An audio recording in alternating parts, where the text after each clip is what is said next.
Pois o secretário dos Transportes, o novo secretário, Pedro Westphalen, ele foi deputado, eleito, foi chamado pelo governo Sartori, ele deu uma entrevista dizendo que a Secretaria dos Transportes está bem. Tem verbas, tem dinheiro para investir, para recuperar o que falta recuperar das estradas. É uma boa notícia. E dá para entender por quê. O governo Tarso, ele passou o tempo todo com sérias dificuldades com as nossas rodovias. Fez empréstimos que demoraram para ser concretizados, etc. E tal, e vieram as licitações.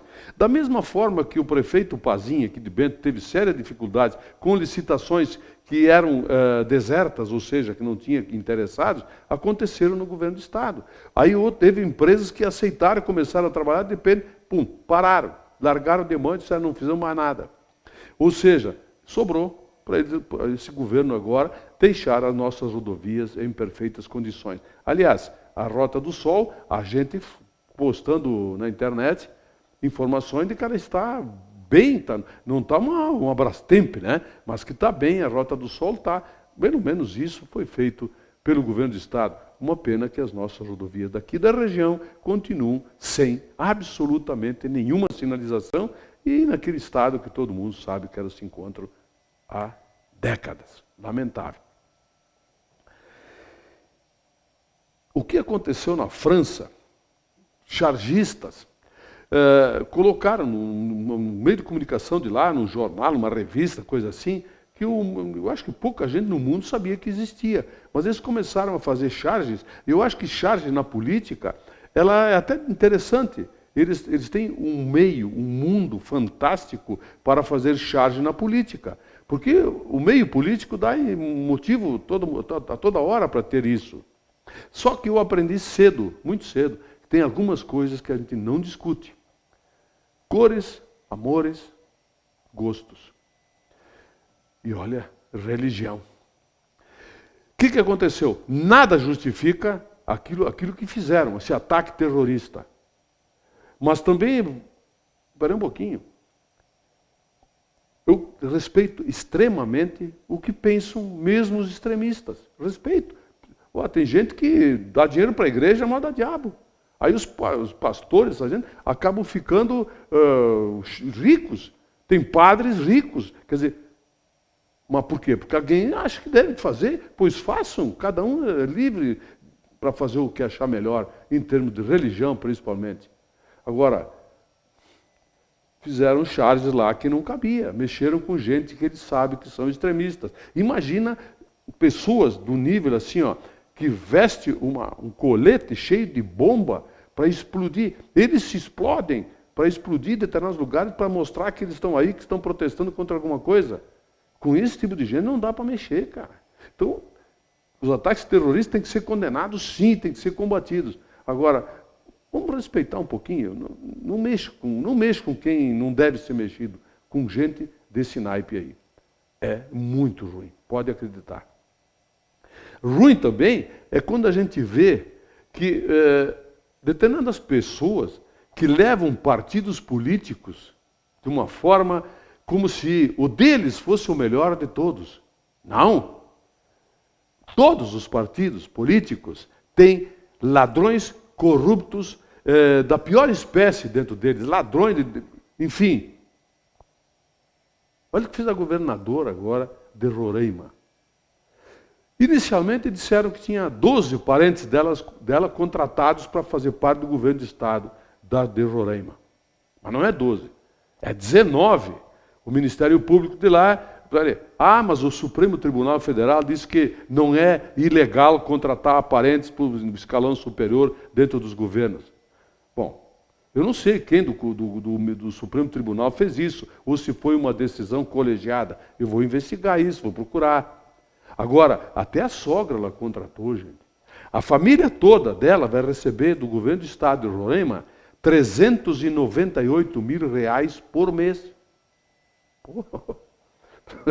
Isso sim é que é moral e ética de um partido. Vamos falar em partido, então? Ela é do Partido Progressista. Esse partido que tem filiados e adeptos que ficam detonando os outros partidos. E aí? que dizem agora? Ah, mas é legal? Não, é imoral. Absoluta e totalmente imoral isso. É só olhar as justificativas dela. Aliás, que pode ter saído do Supremo uma decisão dessa, não é surpreendente. Uma decisão monocrática do ministro Fux autorizou um pagamento de bilhões de reais para o judiciário, a título de auxílio moradia. Pois é. É assim que a gente está convivendo agora com esse mundo político. Dá para acreditar? Detalhe, o marido dessa mulher, dessa governadora de Roraima, ele foi cassado pela lei do ficha limpa. E aí ela tentou nomear ele lá não sei o quê, secretário, agora ele virou conselheiro dela, não sei se é remunerado ou não. Mas então a coisa está em família, quer dizer, vamos parar de nomear partidos. Todos eles têm corruptos no meio deles.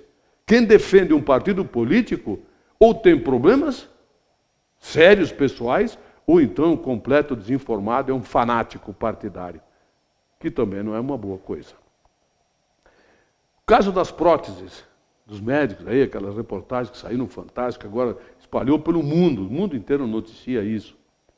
Não dá para generalizar. Como na política, não dá para generalizar. Não dá para generalizar com os advogados. Tem um monte, a maioria dos advogados são gente séria. São gente correta. Não é porque tem um Dallagnol da vida lá em Erechim, que mete a mão no dinheiro dos... Como tem advogados que usaram esse esquema todo das próteses para ganhar dinheiro também, junto com médicos corruptos. Não é por isso que nós vamos demonizar uma categoria inteira. Não. Teve uma médica de Chapecó, ela mandou uma carta para a Zero Hora, foi publicada no dia 6 agora. Eu até ia ler essa carta dela, eu acabei não conseguindo, mas ela se sente constrangida por ter colegas dela fazendo coisas desse tipo. Certamente no mundo político também tem disso. Políticos que são honestos, pessoas íntegras, se sentem constrangidas porque são jogados na vala comum da corrupção, quando não são. Então, toda a generalização ela é ruim, é péssima, é má. Joga no mesmo ralo, no mesmo cesto, gente boa com gente ruim. Então, vamos parar para pensar um pouquinho. Ah, foi indiciado ou é suspeito. Não, peraí um pouquinho. Não é porque a pessoa é indiciada, ou agora aquele deputado, o Cunha, alguém falou, disse que entregou na casa dele, que não sei o quê, e de repente não é na casa dele, já estão demonizando o cara. Quer dizer, para com isso, vamos parar de detonar as pessoas. É aquela história de um livro que foi escrito por um cara aí, Assassinato de Reputações. O que está se assassinando de reputações nesse país aqui é algo que merece já uma legislação específica. Meu amigo, a coisa está feia. O Internacional e o Grêmio se apresentam hoje. Retorno, férias, acabou. Eu estou até intrigado com uma coisa. Eles pararam, os Grêmio Internacional pararam lá em junho por causa da Copa, julho, né? E não sei como é que ficaram aquelas férias. Vocês foram descontar? Eu não sei. Mas, enfim, descontaram ou não? Mas eles tiraram um mês de férias agora novamente. O Grêmio se apresenta com Douglas e um jogador que era reserva do Palmeiras. E o que era titular do Grêmio foi para ser titular no Palmeiras. Ou seja, a torcida do Grêmio reclama, com razão. Já o Internacional, que estava com um time, ficou em terceiro no Brasileiro, só não foi campeão porque o Cruzeiro era muito mais time que o Internacional, aí que todos os demais também, contrata jogadores do nível do Nilton. Pô, o Internacional está afim mesmo esse ano, hein? Acho que os gremistas terão um ano pouco ruim pela frente. O Internacional chega aqui domingo, vai ser recepcionado certamente pela sua torcida. O Grêmio vai para Gramado, vai ser recepcionado lá. Há uma movimentação muito grande, né? E, mais uma vez, Grêmio Internacional não terão custos nas suas pré-temporadas. Coisa que foi rompida lá, em 2000, 2001. Interessante isso. Muito interessante. Eu volto amanhã.